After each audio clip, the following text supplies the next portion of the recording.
Hello my dear students, कैसे हो आप सब। मैं Lokesh Agrawal, accounts by triple A में एक बार फिर आपका स्वागत करता हूं। दोस्तों आज हम लोग राजस्थान बोर्ड की इंग्लिश मीडियम वाली बुक में क्वेश्चन नंबर कौन सा है 9, question number example number 9 discuss करने जा रहे हैं। आप इसका स्क्रीनशॉट ले सकते हैं, ठीक है। करें शुरू, आगे सब मिल गया सभी को, चलो ठीक है। आओ बेटा एग्जाम्पल नंबर 9 करते हैं, तेजी से करेंगे ताकि हम कम से कम 2 सवाल कवर कर लें आज। सवाल की सबसे लास्ट लाइन सबसे पहले पढ़ेंगे, लिखा है prepare revaluation account, capital account and balance sheet. तो मैं डिजाइन बना देता हूं इसका। एग्जाम्पल नंबर 9,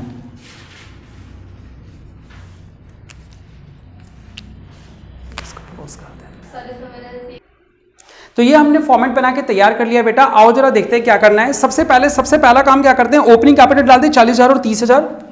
यहां पे लिख देते हैं तेजी से 40,000 और 30,000। बाय बैलेंस बीडी 40,000 और 30,000।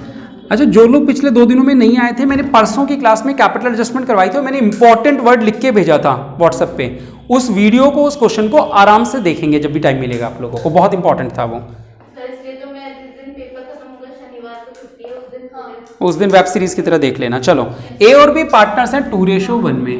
ए और बी पार्टनर्स हैं जिनका ओल्ड रेशो क्या है 2:1। अब बैलेंस शीट दे रखी है, कैपिटल हमने लिख ली, नीचे लिखा है the admit C into partnership on the new date, और न्यू रेशो हो जाएगा 3:1। इन्होंने बुला लिया सी को, और सी को आने के बाद जो न्यू रेशो हो गया वो क्या हो गया 3:1 हो गया। आगे क्या लिखा है, सी ब्रिंग्स, अंडरलाइन कर लो, प्रपोर्शनेट कैपिटल।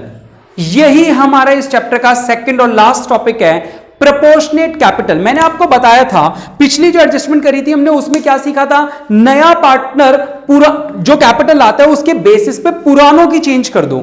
यहां पे क्या बोलेगा वो, कहते हैं सी कितनी कैपिटल लाएगा बताएगा नहीं। प्रपोर्शनेट का मतलब होता है जितना उसका हिस्सा बनता है उतनी कैपिटल लाएगा। तो ये पॉइंट पेंडिंग रहेगा पूरा सवाल करने तक, लास्ट में निकलेगा कि वो कितनी कैपिटल लाएगा। यही हमारी कैपिटल एडजस्टमेंट है, प्रोपोर्शनेट कैपिटल। यानी सी लाएगा कैपिटल किनके बेसिस पे, बाकी पार्टनर्स की एडजस्टेड कैपिटल के बेसिस पे। आओ आगे पढ़ते हैं। कह रहे आफ्टर द फॉलोइंग एडजस्टमेंट, यानी ये कब लाएगा पैसा, पहले सारी एडजस्टमेंट कर देना, उसके बाद जो निकलेगा तब लाएगा। चलो पहला point, C bring 10,000 in cash for his share of goodwill. क्या करेंगे, पहले गुडविल, पहले कैश देख लो कितना था। कैश था ही नहीं सवाल में, बैंक ओवरड्राफ्ट था। देखो अच्छी बात क्या है, पहले तो बात सुनो। बैंक ओवरड्राफ्ट था यहां लाइबिलिटी में, ठीक है। अब सुनना, बैंक ओवरड्राफ्ट कितना था। अब जब वो कैश लाएगा या बैंक में 10,000 रुपए लाएगा, तो बैंक ओवरड्राफ्ट बढ़ जाएगा या बैंक ओवरड्राफ्ट कम हो जाएगा, ये बात सोच के बताओ। जब कम हो जाएगा, यानी अगर ये बैंक बैलेंस होता तो मैं यहां प्लस कर देता 10,000 गुडविल वाले, लेकिन क्योंकि ये बैंक ओवरड्राफ्ट है तो मैं क्या करूंगा, यहां 10,000 माइनस कर दूंगा। अरे बात समझ, बैंक बैलेंस होता इधर या कैश बैलेंस होता तो 10,000 प्लस कर देता प्रीमियम फॉर गुडविल का पैसा, लेकिन क्योंकि ये ओवरड्राफ्ट है तो क्या करूंगा, माइनस करूंगा। आ जाओ कर दे। क्या लिखेंगे यहां पे, by premium for goodwill, sacrificing ratio चाहिए होगा। आओ निकाल लो पहले, ओल्ड माइनस न्यू, ए और बी का निकाल दो। ओल्ड माइनस न्यू, पॉजिटिव तो सैक्रिफाइस, नेगेटिव तो गेन। आओ बेटा, ए का और बी का 2/3, 1/3, न्यू 3 और 2 5 और 1 6, 3/6, 2/6।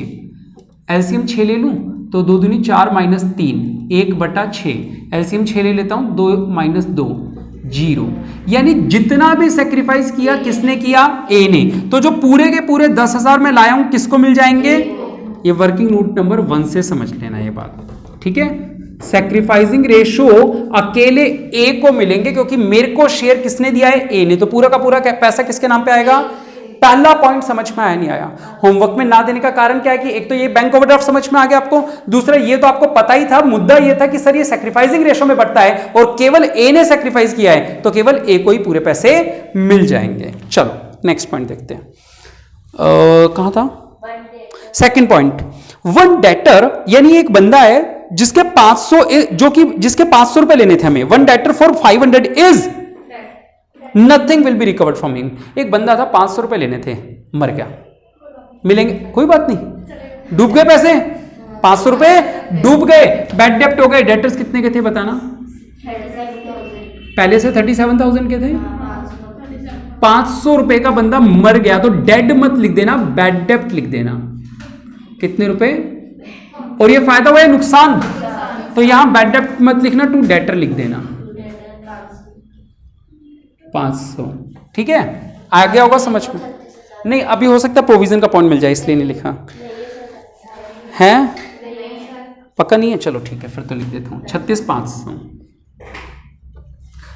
अगला पॉइंट, थर्ड पॉइंट है, there is an old computer value थी 2600, it does not appear in the books of the firm, it is now to be recorded. कह रहे कंप्यूटर था 2600 का जो बुक्स में दिख नहीं रहा था, कह रहे अब रिकॉर्ड कर दो। कोई जब अनरिकॉर्डेड एसेट पता चलती है तो फायदा होता है, तो कंप्यूटर कितने का दिखा दूं,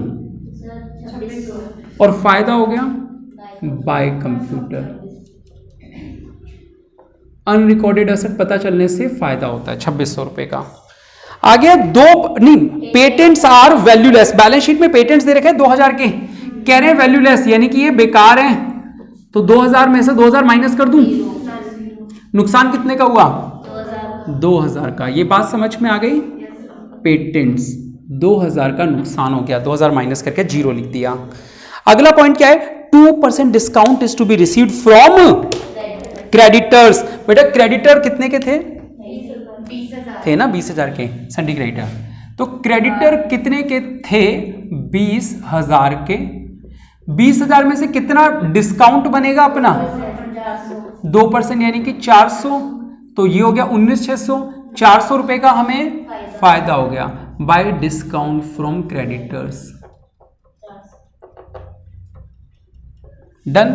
और बोलो लास्ट पॉइंट बचा है शायद अब, इन्वेस्टमेंट वैल्यूड एट 28,000, पहले इन्वेस्टमेंट कितने की थी 33 की, तो 33 की इन्वेस्टमेंट, बिल्कुल सही जवाब, 33 की इन्वेस्टमेंट को अगर मुझे 28 दिखाना है तो कितना कम करना पड़ेगा 5,000 कम, तो 5,000 का नुकसान हो गया। हाँ बोलो बोलो। अरे लाइबिलिटी साइड में देखा नहीं बेटा अपन ने, चलो आप ध्यान से करते हैं, दोबारा करते हैं इसको, 33,000 लिख के छोड़ देता हूं एक बार, ठीक है, इसकी वैल्यू 28 हो गई और यहां भी कुछ नहीं लिखा, चलो ठीक है बेटा। देखो रिजर्व था 3,000 का, सब लोग सीखेंगे ध्यान से, 3,000 का रिजर्व था और नुकसान कितने का हो गया 5,000 का, ठीक है 5,000 का। तो हम क्या करेंगे सुनना, यहां पे IFR था इन्वेस्टमेंट फ्लक्चुएशन रिजर्व 3,000 का, हमारा नुकसान हो रहा है 5 का, 3 की भरपाई तो इसमें से कर लेंगे, 3,000 की भरपाई तो किसमें से कर लेंगे IFR में से, ठीक है, और बाकी जो 2,000 हैं वो रीवैल्यूएशन के लॉस में चले जाएगा। IFR यूज कर लिया ना, समझ रहे हो? अगर मैं इसकी जर्नल एंट्री बनाऊं तो ऐसे नहीं बनती, IFR का गुल्लक टूटता कितने रुपए निकलते 3,000, इन्वेस्टमेंट की वैल्यू कितनी कम करनी है 5,000, 2,000 जो डेबिट में कम पड़ गए किस अकाउंट में जाते हैं, ये रीवैल्यूएशन अकाउंट। याद आ रहा है ये टॉपिक, ठीक है। तो इन्वेस्टमेंट की वैल्यू कितनी कम करनी है 5, जिसमें से IFR यूज कर लिया 3,000 और रीवैल्यूएशन में कितना यूज किया, तो IFR तो 3,000 यूज कर लिया तो 0 हो गया, बटेगा नहीं अब तो पार्टनर्स में, पूरा यूज हो गया, और बाकी 2,000 का जो नुकसान हुआ वो कहां गया, यहां पे आ गया। ये पॉइंट समझ में आया आप लोगों को? इन्वेस्टमेंट की वैल्यू 5,000 कम करनी थी तो इन्वेस्टमेंट को क्रेडिट कर दिया, IFR का गुल्लक तोड़ा 3,000 निकले, ये 2,000 क्या निकल गए बैलेंसिंग फिगर जो कि रीवैल्यूएशन अकाउंट में जाती है। नहीं समझ में आया तो दोबारा बता दूं इस पॉइंट को, आ गया सभी को समझ में? बेटा बहुत सिंपल सी बात है, ये एंट्री बनानी आई है, पहले एंट्री भी दोबारा बताऊं। एंट्री बेटा IFR तोड़ते हैं तो गुल्लक में से कितने रुपए निकलेंगे, निकल गए, ये पहला पॉइंट। दूसरा, इन्वेस्टमेंट की वैल्यू कम कितनी करनी है, ये लोग कम कर दी। अब बैलेंस डेबिट में कम पड़ा, अगर क्रेडिट में कम पड़ता है तो पार्टनर्स में बांट देते हैं, लेकिन अगर डेबिट में कम पड़ता है तो रीवैल्यूएशन में भेजते हैं, ये भेज दिया रीवैल्यूएशन में। अब इसी की लेजर पोस्टिंग हुई है, ये रीवैल्यूएशन के डेबिट में आ गया टू इन्वेस्टमेंट 2,000, IFR खत्म हो गया 3,000 का और इन्वेस्टमेंट खत्म हो गई 5,000 से। डन, चलो ठीक है। नेक्स्ट पॉइंट, क्या कहां लिखूं, कहां पे बेटा, अच्छा वैल्यू नहीं लिखी, मुझे वो ऊपर वाला दिख रहा 2,000। अब ये सारे पॉइंट तो हो गए, बैलेंस शीट के बचे हुए पॉइंट डालो। रिजर्व फंड 12,000 का लेफ्ट साइड में क्या करूं, राइट साइड में ओल्ड रेशो में बांट दूं, बाय रिजर्व फंड कितने रुपए बेटा 12,000 को ओल्ड रेशो 2:1, 3 से डिवाइड करो, 4 दूनी 8 और 4। नेक्स्ट पॉइंट, इन्वेस्टमेंट हो गया, क्रेडिटर हो गया, कैपिटल हो गई, डेटर हो गया, स्टॉक बताओ कितने का है, कितनी, देन हो गया। और रिवैल्यूएशन का प्रॉफिट लॉस निकालते हैं। यहां का टोटल पड़ा है 4,500, यहां भी लिख दूं 4,500, 6 और 4 10,5, 15, 1 और 2 3 और 1 4, 1500 जो बैलेंसिंग फिगर आई है ये कैपिटल अकाउंट में जाएगी ओल्ड रेशो में, यानी ए और बी में 2:1 में 3 से डिवाइड किया तो 1000 और 500, तो यहां राइट को है तो लेफ्ट में आ जाएगा टू रिवैल्यूएशन अकाउंट, 1000 रुपए इसको और 500 इसको। जब सारे काम हो जाएं, सारी डबल एडजस्टमेंट हो गई, सारी सिंगल एडजस्टमेंट हो गई, प्रॉफिट लॉस भी बांट दिया, अब हमें निकालना होता है प्रोपोर्शनेट कैपिटल। यानी जब भी कैपिटल एडजस्टमेंट करनी होती है तो मैं हमेशा कहता हूं कि बाकी तो सारा काम कर दो, यानी 4 नंबर का तो सवाल हो ही गया, 2 नंबर बचे हैं कैपिटल एडजस्टमेंट के, हो गई तो ठीक, नहीं हुई तो कोई बात नहीं, इतना तो करेंगे ना हम लोग, इतना तो सभी लोग करेंगे। उस दिन जो कैपिटल एडजस्टमेंट थी उसमें था कि नए पार्टनर की कैपिटल दे रखी थी बाय कैश वाली वैल्यू, और कहा था पुरानों की चेंज करो, तो 4 स्टेप्स लगाए थे। पहला न्यू कैपिटल पता लगाना, दूसरा था न्यू रेशो पता लगाना, तीसरा था न्यू कैपिटल को न्यू रेशो में टू बैलेंस सीडी के सामने बांट देना, और चौथा क्या था, बैलेंसिंग फिगर को कैश या करंट अकाउंट में भेजना।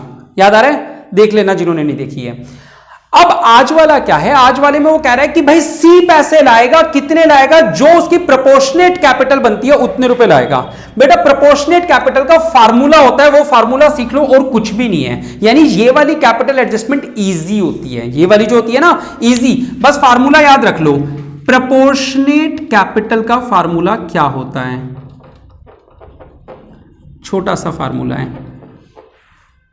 ना, proportionate capital, adjusted capital of old partners, किनकी बेटा, old partners, into reciprocal of, नहीं, remaining share, reciprocal of remaining share into his share,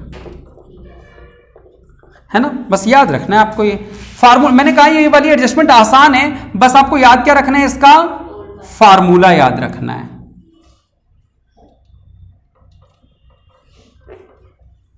done. Remaining share, remaining, ठीक है, इनटू हिज शेयर। अब ये फार्मूले में वैल्यू पुट करते हैं। चलो पहले एडजस्टेड कैपिटल निकाल देते हैं। कैसे निकालेंगे, क्रेडिट माइनस डेबिट, सबकी एक साथ भी कर सकते हैं, सबकी एक साथ भी कर सकते हैं। 40 और 10 50 और 8 58 और 4 62 और 30 92,000 आ रहा है समझ, रफ में निकाल लेता हूं। ये क्रेडिट का टोटल हो गया, 40 और 30 70 और 10 80 और 8 88 और 4 92,000। डेबिट में कितना है 1500, माइनस कर दो, कितना हो गया 90,000। क्या ये 90,500 समझ में आया? चाहो तो अलग अलग कर लेते, ए का ये माइनस ये, बी का ये माइनस ये, अपन को तो 90,500 लाना है, कैसे भी ले आओ, राइट वाले में से लेफ्ट वाला माइनस करके ही आएगा। इनटू पहले हिज शेयर लिख देता हूं, जो नया पार्टनर आ रहा है वो कितने शेयर के लिए आ रहा है, 3 और 2 5 और 6, 1/6। क्या आप लोगों को अच्छे से पता है कि जब नया पार्टनर 1/6 के लिए आता है तो रिमेनिंग शेयर किसे बोलते हैं, 1 - 1/6 यानी कि 5/6, हाँ या ना, यही होता है ना रिमेनिंग शेयर। तो अब यहां 5/6 लिखूं या 6/5 लिखूं, हाँ या ना। जो मैंने रेड पेन से लिखा है, आप लोग जब कॉपी करोगे तो चाहे तो रेड से करना या हाईलाइट कर लेना सर्किल वर्किल मार के। तो बेटा अब इसको सॉल्व कर लो, 6 से 6 कट गया, 5 का पहाड़ा पढ़ दो, 5 18 100, आंसर मैच कर लो, 18,100 रुपए का कैश लेके आएगा। सही है। ये कहां लिखेंगे सर, ऑब्वियसली ये तो हमें बचपन से आता है, बाय कैश ब्रैकेट में वर्किंग नोट नंबर 2, है ना, 18,100, और 18,100 से क्योंकि ये पैसा लाएगा तो बैंक ओवरड्राफ्ट कम हो जाएगा, अगर बैंक बैलेंस होता तो जोड़ देता, हाँ या ना। हो गई है एडजस्टमेंट, कितनी आसान है। वो वाली देखी थी कैसी थी, और ये वाली कैसे, जिन्होंने उस दिन की देखी होगी उन्हें पता होगा वो कितनी लंबी एडजस्टमेंट थी। पहले क्रेडिट माइनस डेबिट कर, ओ सॉरी, पहले तो क्या करो, उसके अंदर नए पार्टनर के बेसिस पे टोटल कैपिटल फाइंड आउट करो, उसके बाद क्या करो, न्यू रेशो फाइंड आउट करो, फिर टू बैलेंस सीडी के सामने लिखो और फिर बैलेंसिंग फिगर निकालो। इसमें कुछ भी नहीं करना, इसमें कुछ भी नहीं करना। पहले एडजस्टेड कैपिटल निकाली, all this minus all this, ये निकल गई। His share 1/6, reciprocal of remaining share, ये अगर 1/6 है तो ये पक्का 5/6 होगा, तो 5/6 नहीं लिखेंगे, क्या लिखेंगे 6/5 लिखेंगे। 18,100 को दो जगह डाल देंगे, एक बार यहां एक बार यहां, डन। हाँ बोलो। मैं अभी लिखूंगा, अभी मैंने आया नहीं, मैंने बनाया नहीं ना वो, अभी जाऊंगा तब बात करेंगे। लिखे, बैलेंस शीट का टोटल करते हैं, आ जाओ। 40 और 10 50 और 8 58,000। यहां भी क्या लिख दोगे 58,000, ये कितना आ जाएगा 57,000। क्या लिखेंगे टू बैलेंस CD, ठीक है। 30 और 4 34,000, यहां पे भी लिखेंगे कितना 34,000, ये हो जाएगा 33,500। ये आ गया 18,100, ये भी हो गया 18,100 और ये भी हो गया 18,100। तीनों की कैपिटल यहां पे ले आइए बेटा, capital of A, B and C 57,000, 33,500 और 18,100। आओ अब टोटल लगाते हैं, एक एक चीज बाहर लेके जाते हैं। जब मैं बैंक का टोटल बाहर लेके गया तो देखो 12,000 में से जब मैंने 28,100 माइनस किए तो 6,100 नेगेटिव के आ गए, हाँ या ना। अब नेगेटिव वैल्यू तो कभी अकाउंट्स में आती नहीं है, अकाउंट्स में कभी नेगेटिव वैल्यू नहीं लिखते। कभी लिखी है कभी लाइफ में, देखो कहीं भी नेगेटिव वैल्यू नहीं। तो ये लाइबिलिटीज से उठ के असेट साइड में आ जाएगा। यहां पे आ गया बैंक पॉजिटिव का 6,100, वहां नेगेटिव था इसलिए पॉजिटिव हो गया। चलो थोड़ी देर के लिए इमेजिन करते हैं। वैसे तो कॉन्सेप्चुअली तो ऐसा समझ लो, कॉन्सेप्चुअली तो समझाता हूं, ट्रिक तो ये समझ लो कि sir negative value balance sheet में आ नहीं सकती। नेगेटिव का मतलब दूसरी जगह जाके वो क्या बन जाएगा पॉजिटिव, तो इसलिए यहां पॉजिटिव आ गया बैंक। अब वो ओवरड्राफ्ट नहीं रहा। और अगर कॉन्सेप्ट जानना चाहो डिटेल्ड में तो बड़ी सिंपल सी बात है। जब ये सारी कहानी शुरू हुई थी उस समय मुझे बैंक को 12,000 चुकाने थे, यानी बैंक मुझे फोन कर करके मांग रहा था कि 12,000 दे, 12,000 दे, 12,000 दे, हाँ या ना। वो मेरे लिए लाइबिलिटी था। थोड़ी देर बाद क्या हुआ, एक पार्टनर गुडविल लेके आ गया, 10,000 रुपए बैंक के पास चले गए। अब बैंक कितने रुपए फोन करके मांगेगा 2,000 दे, 2,000 दे, 2,000 दे। फिर पार्टनर कैपिटल के भी ले आया, कितने रुपए 18,100। अब हम बैंक को बोलेंगे 16,100 दे, 16,100 दे, 16,100 दे। फिर मेरी कैलकुलेशन एरर है, 18 और 10 28 12 गया तो 16,100 आना चाहिए था। चलो पकड़ में भी आ गई इस बहाने, 16,100। आई बात समझ में, यही होगा असेट साइड में जो तुम बोल। फिर कैश दे दिया होगा, कोई बात नहीं, अपन ने इसको ऐसे कर दिया। हो सकता है सवाल वालों ने क्या किया हो, ये ट्रांजैक्शन कैश से सेव कर दी हो और bank overdraft as it is पड़ा हुआ होगा। सवाल वालों ने क्या किया, ये एंट्रीज बैंक से पास नहीं करी, ये जो अपन ने पास करी है ना, अपन ने यहां बैंक लिख दिया। सवाल इसको क्या मान रहा है, कैश मान रहा है, तो वो यहां पे कैश अलग से लिख देगा 28,100 और उसका bank overdraft as it is पड़ा रहेगा 12,000। आप चाहो तो ऐसा भी कर सकते हो। कल परसों कोई पूछ भी रहा था शायद कि सर क्या हम ऐसा कर सकते हैं, बैंक तो ऐसे ही रहने दे और कैश से लिख ले। कौन पूछ रहा था, तुम ही पूछ रही थी, है ना। तो ये बुक वालों ने किया हुआ है। डन। अच्छा टोटल तो करो, अब दुआ करो। दुआ 6 और 5 11 और 6 और 5 11 और 1 12 हासिल की, 1 और 9 10 और 7 17 और 3 20 और 8 28 हासिल की, 2 और 1 3 और 3 6 और 5 11 और 1 12 1 28 200। 5 और 6 11 11 और 1 12 हासिल लगी, 1 और 6 7 और 2 9 और 8 17 और 5 22 और 6 28 हासिल की, 2 और 1 3 और 2 5 और 2 7 और 2 9 और 3 12। दुआ कबूल हुई। ठीक है, आया समझ में सभी को।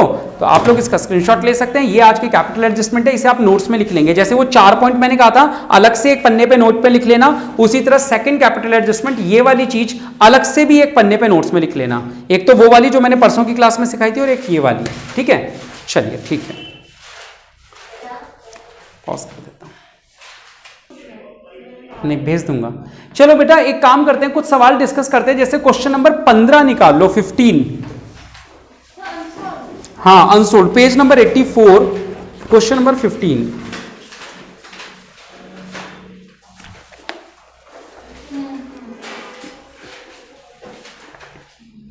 अब इस सवाल को पढ़ेंगे तो इसमें लिखा है ABC 2:1 में पार्टनर्स हैं, ठीक है, और बैलेंस शीट में कुछ आइटम दे रखे हैं, बाहर न्यू रेशो दे रखा है 1:1 मिल गया सभी को।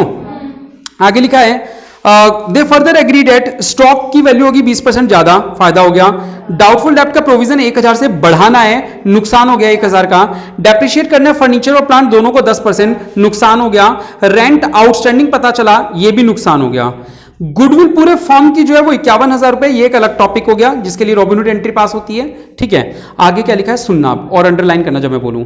Partners decided not to alter the values of assets and liabilities and reserves भी लिखा है। ठीक है, वो नहीं चाहते असेट लायबिलिटीज इन सब चीजों की वैल्यू बदलना।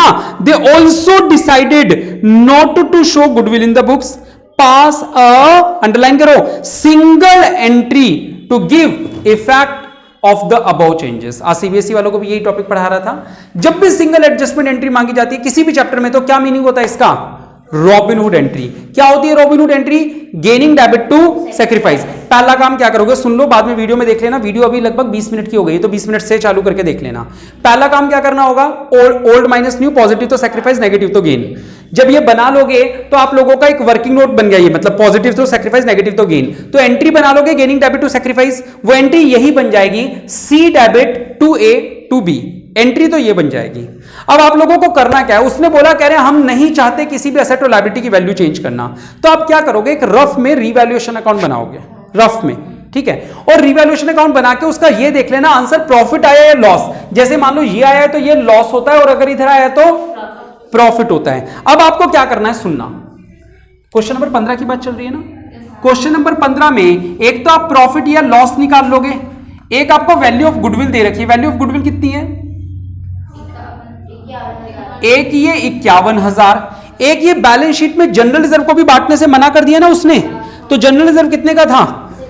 68,000 रुपीज का जनरल रिजर्व था। ये भी यहीं पे जोड़ लो। अब मुझे तो ऐसा लग रहा है कि ये जो P&L अकाउंट और डेफर्ड रेवेन्यू एक्सपेंडिचर है ना 30 और 10, ये भी यहीं पे आने चाहिए, क्योंकि they also decided not to show goodwill in the books, sorry कहां गया, partners decided not to alter the values of asset, liability and reserves. तो आपको ये भी करना है, P&L भी, उसने बोला तो केवल रिजर्व के लिए मना किया है, लेकिन रिजर्व का मतलब P&L भी होता है। तो P&L के कितने रुपए?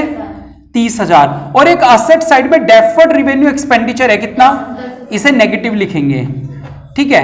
और वो प्रॉफिट या लॉस जो भी आएगा, प्रॉफिट आएगा तो प्लस कर देना, लॉस आएगा तो ये जो वैल्यू आएगी ना, इस वैल्यू से रॉबिनहुड एंट्री पास कर देना, बिल्कुल गेनिंग डेबिट टू सैक्रिफाइस वाली। किस वैल्यू से?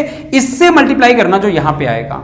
यानी अभी क्या पेंडिंग है, रीवैल्यूएशन का प्रॉफिट या लॉस निकाल लेना, जो आएगा वो, अगर पॉजिटिव आ रहा हो, प्रॉफिट आ रहा हो इधर तो जोड़ लेना, अगर लॉस आ रहा हो बाई चांस 1500 इधर तो ये माइनस कर लेना। क्या चीज? अरे वो कुछ नहीं करना, आप तो पहले ये सुनो, ये वैल्यू निकाल लोगे। क्या करना है इस वैल्यू निकालने से पहले, इस वैल्यू को प्रॉफिट या लॉस को जोड़ना है या घटाना है। ये वैल्यू निकल गई। अब इस वैल्यू से gaining debit to sacrifice entry कर दोगे। मान लो एक डेबिट हो गया, P debit to Q to R, और मान लो जो गेनिंग सैक्रिफाइस, एक बार रेशो बोल ही दो ना, क्या था मैं निकाल देता हूं, ओल्ड और न्यू दोनों, 2 to 1 1 1 1। इसका तो मुझे आंसर भी पता है शायद, 2 to 1 5, 2 का ही आएगा, एक बंदे का आएगा ही नहीं, और 1 1 1 आएगा, 1/3 1/3 1/3 1/2 कुछ ऐसा आएगा। 5 3 15 3 दूनी 6 5 एकम 5 1/15, हाँ 5 3 15 3 दूनी 6 5 एकम 5 1/15, और 3 पंजे 15 3 एकम 3 5 एकम 5, माइनस का 2/15। पॉजिटिव तो सैक्रिफाइस, नेगेटिव तो गेन। नाम क्या थे इनके? तो C तो आएगा डेबिट पे, और यहां क्या आ जाएगा, A और B। अब मान लो यहां वैल्यू 1 लाख है, मान लो यहां वैल्यू कितनी है, 15 लाख है। कितनी वैल्यू है? 15 लाख। रॉबिनहुड मतलब ये जो टोटल आया मान लो 15 लाख है, तो C में कितना आएगा, 15 लाख इंटू 2/15। इसमें कितना आएगा, 15 लाख इंटू 1/15। समझ गए क्या कह रहा हूं मैं? तो ये आपको रॉबिनहुड एंट्री पास कर देनी है, बस इतना सा सवाल था। तो क्या करना है, ये एक वर्किंग नोट मैंने बना दिया। दूसरी बात आपको बताई कि यहां पे बस क्या करना है, प्रॉफिट और लॉस जोड़ना है रिवैल्यूएशन का। अच्छा ये किया क्यों ये सब? क्योंकि सवाल में उसने हमें मना किया, जिस चीज के लिए वो मना करता है, उसने बोला भाई वैल्यू ऑफ गुडविल के लिए तो वैसे भी रॉबिनहुड एंट्री पास होती है, ठीक है। उसने हमें मना किया जनरल रिजर्व मत तोड़ो, तो जनरल रिजर्व का मतलब जनरल रिजर्व, P&L और ये तीनों चीजें यहां पे एक ही ग्रुप में आ जाती हैं, तो ये तीनों चीजें टोटल हो गई। उसने मना किया कि वो असेट और लायबिलिटी की वैल्यू चेंज नहीं करना चाहता, तो असेट और लायबिलिटी से जो टोटल आता है उसे क्या बोलते हैं, रीवैल्यूएशन का प्रॉफिट लॉस। ठीक है, कर लोगे ये सवाल? वीडियो देख लेना, 20 मिनट से लेकर 24 मिनट तक की वीडियो है ये। आगे आ जाओ, क्वेश्चन नंबर 15 होमवर्क में मार्क करो। अब मैं करवाऊंगा नहीं क्योंकि बोर्ड पे कर दिया ऑलरेडी मैंने पूरा, ये है ना। क्वेश्चन नंबर 16 देखो, इसी तरह का है बिल्कुल। क्वेश्चन नंबर 16, पहले ओल्ड रेशो था 3:1, बैलेंस शीट के बाहर न्यू रेशो दे रखा है 2:1। सैक्रिफाइसिंग गेनिंग निकाल लोगे? क्वेश्चन नंबर 16 बुक में देख लो एक बार सब। पहले रेशो था 3:1, नया रेशो है 2:1, ओल्ड माइनस न्यू करके सैक्रिफाइस गेन निकाल लेना। फिर लिखा है goodwill of the firm was valued at 72,000 on that date, prepare partners capital account and balance sheet of the firm. कोई रिवैल्यूएशन वगैरह का पॉइंट ही नहीं है। इस 72,000 का क्या करोगे ये बताओ? 72,000 को रॉबिनहुड एंट्री से पास कर दोगे। रॉबिनहुड एंट्री के लिए पहले ये वर्किंग नोट निकाल लेना, फिर 72,000 से पास कर देना। पूछा क्या था इन लोगों ने, बनाना क्या क्या है, रीवैल्यूएशन तो बनेगा नहीं, कैपिटल अकाउंट बनेगा। जरा मैं आप लोगों को दिखा देता हूं कैपिटल क्या बनेगा, सुन लो। पहले ओपनिंग बैलेंस डाल दोगे, डाल दिया। अब आप लोगों ने यहां एक जर्नल एंट्री करी होगी, ये वाली है ना, एक ऐसी रॉबिनहुड एंट्री। क्या इसकी लेजर पोस्टिंग कर लोगे, कर लोगे ना। जैसे सी के डेबिट में लिख दोगे टू ए टू बी, और ए और बी के क्रेडिट में लिख दोगे बाय सी। आ रहा है समझ, लेजर पोस्टिंग कर देना, हो गया काम खत्म, और कुछ था ही नहीं। अब बैलेंस शीट के अंदर आ जाओ, दो काम किए क्या, एक तो ओपनिंग बैलेंस डाल दिया, दूसरा इस एंट्री की लेजर पोस्टिंग डाल दी, रॉबिनहुड एंट्री की। आ जाओ, अब क्या करना है, बैलेंस शीट के अंदर देखो जनरल रिजर्व है, लेफ्ट साइड को दिख रहा है, ये कहां बढ़ जाएगा, राइट साइड को ओल्ड रेशो में बांट देना। और देखो असेट साइड में एक P&L दिख रहा है अगले पेज पे, वो लेफ्ट साइड में यहां बांट देना, बढ़ गया। अब इसका क्लोजिंग बैलेंस निकाल लेना नॉर्मल, और वो क्लोजिंग बैलेंस यहां बैलेंस शीट में ले जाना। बचे हुए आइटम्स एक एक जगह डाल देना, कोई स्टॉक वगैरह पड़ा हुआ है तो क्रेडिटर वगैरह, आंसर आ जाएगा, काम खत्म, डन। तो 15, 16 और